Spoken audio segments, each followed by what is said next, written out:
What is preference share sir? तो preference share क्या होते हैं, पढ़िएगा इसके अंदर, stock that give their owner a right a higher claim to company assets and dividend then common stock owner sir. तो एक ऐसे शेयर जो आपको प्रेफरेंस देते हैं, जैसे कि आपको नाम से पता चल रहा है प्रेफरेंस शेयर होल्डर, तो आपको प्रेफरेंस मिलती है इन केस ऑफ वाइंडिंग अप। जब एक कंपनी बंद होती है उस केस के अंदर जो पेमेंट की जाती है, जो प्रेफरेंस शेयर होल्डर्स होते हैं उनको पहले पेमेंट मिलती है, जो इक्विटी शेयर होल्डर्स होते हैं उनको बाद में पेमेंट मिलती है सर। और वैसे ही जब डिविडेंड की बारी आती है, जो प्रेफरेंस शेयर होल्डर्स होते हैं उनको पहले डिविडेंड मिलता है और जो इक्विटी शेयर होल्डर्स होते हैं उनको बाद में मिलता है सर। तो ये मेन डिफरेंस है प्रेफरेंस शेयर होल्डर्स के अंदर एंड इक्विटी शेयर होल्डर्स के अंदर। तो आपको मैं एग्जांपल समझाता हूं, देखिएगा। जैसे कि एक कंपनी है जिसकी जो टोटल मार्केट वैल्यू है सर वो 100 करोड़ की है, ठीक है जी। तो उसको अगर हम डिवाइड करें तो कंपनी की जो टोटल मार्केट वैल्यू है वो 100 करोड़ की है। जो 50 करोड़ की है जो उसके शेयर्स हैं वो तो उसके ओनर्स के पास है। जो 40 करोड़ के इक्विटी शेयर्स कंपनी ने इश्यू कर रखे हैं जो आम जनता के पास है, पब्लिक के पास है, जिसको हम कॉमन शेयर्स बोल देते हैं। इस चीज का आपने ध्यान रखना है, जो आपके इक्विटी शेयर्स होते हैं उसको हम कॉमन स्टॉक भी बोलते हैं। कॉमन स्टॉक या फिर कॉमन शेयर्स या फिर ऑर्डिनरी शेयर्स बोल देते हैं। तो जो शेयर्स ओनर के पास है या पब्लिक के पास है उसको हम इक्विटी शेयर्स या फिर ऑर्डिनरी शेयर्स बोल सकते हैं। तो ये 90 करोड़ के हो गए और 10 करोड़ की कंपनी ने इश्यू कर दिए प्रेफरेंस शेयर्स। तो कंपनी प्रेफरेंस शेयर इश्यू करती क्यों है? तो ऐसी कंपनी जो बिल्कुल भी रिस्क नहीं लेना चाहती, जो डेट इश्यू नहीं करती, जो लोन नहीं लेना चाहती, इस केस में कंपनी क्या करती है, वो प्रेफरेंस शेयर्स को इश्यू करती है सर। चलिएगा आगे देखते हैं हम। देखिएगा difference between preference shares and equity shares sir. तो इन दोनों में डिफरेंस क्या है इसके बारे में डिस्कस कर लेते हैं। तो पहला आता है इसमें डिविडेंड सर। तो जो आपके प्रेफरेंस शेयर्स होते हैं उस पर जो डिविडेंड पे किया जाता है उस पर जो रेट होती है वो फिक्स होती है sir. But in case of equity shares depend upon company policy, company profit and policy. तो इक्विटी शेयर्स के अंदर ये डिपेंड करता है कि कंपनी ने प्रॉफिट कमाया या नहीं कमाया, या फिर कंपनी की पॉलिसी क्या है कि कंपनी पैसे को रिटेन कर लेती है या डिस्ट्रीब्यूट कर देती है। तो ये डिपेंड करता है कंपनी की प्रॉफिट के ऊपर और कंपनी की पॉलिसी के ऊपर इन case of equity shares. But in case of preference shares जो रेट होती है डिविडेंड की सर वो फिक्स होती है। चलिए आगे देखते हैं। एंड प्रेफरेंस राइट्स, जो प्रेफरेंस शेयर्स होते हैं उनको प्रेफरेंस मिलती है डिविडेंड के केस में। जो डिविडेंड है वो पहले पे किया जाएगा प्रेफरेंस शेयर होल्डर को, देन जो रिमेनिंग अमाउंट बचती है वो dividend as a dividend pay की जाएगी इक्विटी शेयर होल्डर को सर। आफ्टर प्रेफरेंस शेयर्स जो इक्विटी शेयर होल्डर को पैसा मिलता है आफ्टर प्रेफरेंस शेयर, और फर्स्ट प्रायोरिटी किसकी होती है सर? प्रेफरेंस शेयर्स की फॉर डिविडेंड। चलेगा। तो इन केस ऑफ वाइंडिंग अप जो प्रेफरेंस शेयर होते हैं उनको paid before equity share holder, उनको पैसा मिलता है इक्विटी शेयर होल्डर से पहले इन case of winding up. But for equity share holders paid after preference shares, जो पैसा बचता है प्रेफरेंस शेयर होल्डर को पे करने के बाद उस पैसे को इक्विटी शेयर होल्डर्स में बांटा जाता है। Then trading in stock market sir. तो क्या जो प्रेफरेंस शेयर्स हैं वो स्टॉक मार्केट में लिस्टेड होते हैं? क्या उनकी ट्रेडिंग होती है? बिल्कुल नहीं सर। जो आपके प्रेफरेंस शेयर्स होते हैं वो स्टॉक मार्केट के अंदर लिस्टेड नहीं होते सर, और ना ही उनकी ट्रेडिंग होती है। हाँ जी, जो आपके इक्विटी शेयर होल्डर्स हैं वो लिस्टेड होते हैं, उनकी आप ट्रेडिंग कर सकते हैं, उनको आप बाय सेल कर सकते हैं सर। और जो प्राइस है वो अप डाउन होता है क्या प्रेफरेंस शेयर का होल्डर का? No sir, no impact. जो प्राइस है उसका अप डाउन कभी नहीं होता प्रेफरेंस शेयर होल्डर्स का। But in case of direct impact, जो आपका इक्विटी शेयर होल्डर है उनका जो प्राइस है शेयर का वो तो हर सेकंड में अप डाउन हो रहा होता है सर। वो आपने देखा ही होगा स्टॉक मार्केट के अंदर आप ट्रेडिंग करते हुए, तो इसका जो प्राइस का इम्पैक्ट होता है इसके ऊपर। चलिएगा हाँ जी। तो क्या वोटिंग पावर मिलती है प्रेफरेंस शेयर होल्डर को? No sir. जो आपके प्रेफरेंस शेयर होल्डर्स हैं उनको कोई भी वोटिंग पावर नहीं मिलती सर। जो आपके इक्विटी होल्डर्स हैं उनको वोटिंग पावर मिलती है। वो जनरल मीटिंग में वोटिंग करते हैं, डायरेक्टर को इलेक्ट करते हैं, वो जो डिसीजन होते हैं कंपनीज के उसमें जो पार्टिसिपेटिंग होते हैं वोटिंग के लिए जो इक्विटी शेयर होते हैं वही करते हैं। जो प्रेफरेंस शेयर होल्डर्स होते हैं उन्हें कोई भी पार्टिसिपेटिंग नहीं मिलती उसके अंदर सर। ठीक है जी। चलिएगा हाँ जी। अब क्वेश्चन राइज होता है कि कौन कौन इन्वेस्ट करता है इसके अंदर?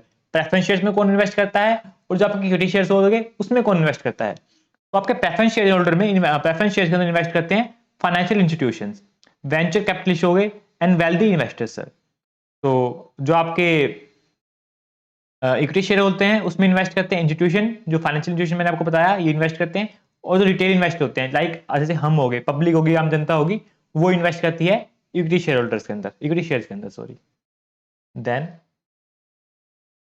सर इसमें एग्जिट ऑप्शन क्या है? अगर हम चाहें हमने शेयर तो बाय कर ली प्रेफरेंस शेयर, बट हमको हमारा पैसा वापस चाहिए, तो उसमें एग्जिट ऑप्शन क्या है सर? तो इन case of preference shares company buy back sir, so company shares को बाय बैक कर लेती है, और बहुत से केसेस में ऐसा होता है कि कंपनी कन्वर्ट कर देती है इनको कॉमन स्टॉक के अंदर। मतलब मैं आपको पहले बताया कि कॉमन स्टॉक का मतलब इक्विटी शेयर होता है। तो एक सर्टेन पीरियड के बाद जो कंपनी है, जो उसके प्रेफरेंस शेयर हैं उनको वो कॉमन स्टॉक में कन्वर्ट कर देती है सर। और इसमें क्या एग्जिट ऑप्शन है अपने इक्विटी शेयर्स के अंदर? सेल इन शेयर मार्केट, तो इसको आप शेयर मार्केट में बेच सकते हैं। हाँ जी, उस दिन हॉलीडे नहीं होना चाहिए, और किसी भी दिन मतलब बाकी रिमेनिंग दिन ट्रेडिंग वाले डेज के अंदर आप इसको बाय सेल कर सकते हैं। एंड कंपनी बायबैक भी कर लेती है जो हमारी इक्विटी शेयर्स है। ठीक है जी, तो ये रहे इसके अंदर exit option sir. Then type of preference share sir, तो ये लिखा होता है, it is mention in share certificate. जो कंपनी इश्यू करती है शेयर सर्टिफिकेट प्रेफरेंस होल्डर्स को, उसके ऊपर मेंशन होता है कि कौन से टाइप का ये प्रेफरेंस शेयर है। मतलब चलिए इसके हम टाइप देख लेते हैं। एक होते हैं कुमुलेटिव। फॉर एग्जांपल मैं आपको एग्जांपल समझाता हूं कि पहले ईयर में कंपनी ने पे किया 15% का डिविडेंड, देन सेकंड ईयर में कंपनी ने पे किया 50% का डिविडेंड, देन थर्ड ईयर के अंदर कंपनी ने पे नहीं किया 15% का, बट कंपनी को जो पे नहीं किया 15% का थर्ड ईयर के अंदर वो इकट्ठा हो जाएगा। कम्युलेटिव मतलब होता है इकट्ठा हो जाना। तो फोर्थ ईयर में कंपनी पे करेगी 30% का, जो 15% का फोर्थ ईयर का है, जो 15% का कंपनी थर्ड ईयर में पे नहीं किया था, तो कंपनी सारा आगे पे करेगी। तो ऐसे अभी किसी ईयर में कंपनी डिविडेंड पे नहीं करती तो इकट्ठा हो जाता है, जो नेक्स्ट आने वाले ईयर्स होते हैं कंपनी उसके अंदर डिविडेंड को पे करती है सर। बट जो सेकंड केस में क्या है पड़ा, नॉन क्यूमुलेटिव। इस केस में क्या होता है कि अगर देखिए कंपनी ने पहले ईयर में डिविडेंड पे कर दिया, ठीक है सर, सेकंड ईयर में पे कर दिया, ठीक है सर, थर्ड ईयर में कंपनी ने पे नहीं किया, तो क्या फोर्थ ईयर में थर्ड ईयर वाला पे करेगी? नहीं सर, जो आपको पे नहीं किया गया वो क्युमुलेटिव नहीं हुआ, वो इकट्ठा नहीं हुआ, वो ऐड नहीं हुआ, उसको भूल जाओ सर। जो फोर्थ ईयर का खाली आपको वही मिलेगा, थर्ड ईयर वाला आपको नहीं मिलेगा, क्योंकि एक ऐसा ईयर आ गया जिसके अंदर कंपनी को प्रॉफिट हुआ नहीं, तो कंपनी ने डिस्ट्रीब्यूट नहीं किया डिविडेंड, तो उसको हम बोलते हैं non cumulative preference share sir. ठीक है जी, चलेगा। देन आता है कन्वर्टिबल इन ऑर्डिनरी शेयर्स। ऐसे प्रेफरेंस शेयर जो हमारे इक्विटी शेयर्स होते हैं, एक सर्टेन पीरियड के बाद उसमें कन्वर्ट हो जाते हैं, वो उनको हम बोलते हैं कन्वर्टिबल प्रेफरेंस शेयर्स। देन आते हैं रिडीमेबल। इनको आप यूं बोल सकते हैं, बाय बैक भी बोल सकते हैं, कि एक सर्टेन पीरियड के बाद कंपनी क्या करती है, उनको बाय बैक कर लेती है, वो कंपनी उनको रिडीम कर देती है, तो उनको बोलते हैं रिडीमेबल प्रेफरेंस शेयर्स। और एक होते हैं नॉन रिन्यूएबल, मतलब परपेचुअल, जो अनंत काल तक मतलब हमेशा के लिए चलते रहेंगे, बट ऐसा इंडिया में नहीं होता। तो एज पर कंपनीज एक्ट 2013, जो इंडिया के अंदर जो मैक्सिमम लाइफ है प्रेफरेंस शेयर की, वो 20 ईयर्स होती है। तो 20 ईयर्स से ज्यादा के प्रेफरेंस शेयर्स हैं वो इंडिया के अंदर इशू नहीं होते। तो आपको एग्जाम में क्वेश्चन आ सकता है, आपको करना पड़ेगा लेकिन उसके लिए, बट आप वहां पर नोट डाल देना कि इंडिया के अंदर सिर्फ 20 ईयर की लाइफ होते हैं जो प्रेफरेंस शेयर हैं वो इश्यू किए जाते हैं। उससे ज्यादा की लाइफ के मतलब परपेचुअल इश्यू करना अलाउड नहीं है as per companies act 2013 sir. ठीक है जी, चलिएगा। देन आते हैं callable preference shares. Company can buy back after a certain period after a pre defined period and price. तो इसमें क्या डिफरेंस है कॉलेबल के अंदर, कि जो शेयर्स होते हैं प्रेफरेंस शेयर होते हैं, कंपनी पहले ही एक पीरियड डिसाइड करती है कि लेट्स से 5 इयर्स के बाद कंपनी इनको बाय बैक कर लेगी। एक प्राइस डिसाइड कर लेते हैं कि इस प्राइस पर कंपनी बाय बैक कर सकती है, मतलब कंपनी पास ऑप्शन आ जाता है कि कंपनी चाहे तो 5 साल बाद इनको कॉल कर सकती है, मतलब वापस बाय बैक कर सकती है। एक जो पीरियड है पहले डिफाइन हो जाता है, जो प्राइस है उसको पहले डिफाइन कर लेते हैं सर। ठीक है, इसको बोलते हैं callable preference share sir. Then आते हैं पार्टिसिपेटिंग सर।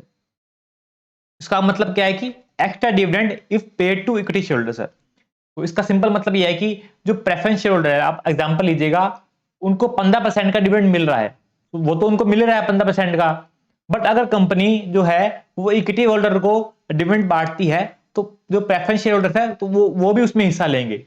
जो प्रेफरेंस शेयर होल्डर है उनको डिविडेंड 15% का मिल रहा है सर, वो तो ठीक है, बट अगर कंपनी है वो डिविडेंड बांटती है इक्विटी होल्डर्स को, तो उसमें भी वो पार्टिसिपेट करेंगे, उसमें भी वो हिस्सा लेंगे, तो उसको बोलते हैं पार्टिसिपेटिंग प्रेफरेंस शेयर सर। ठीक है जी, आई होप आपको समझ में आया होगा।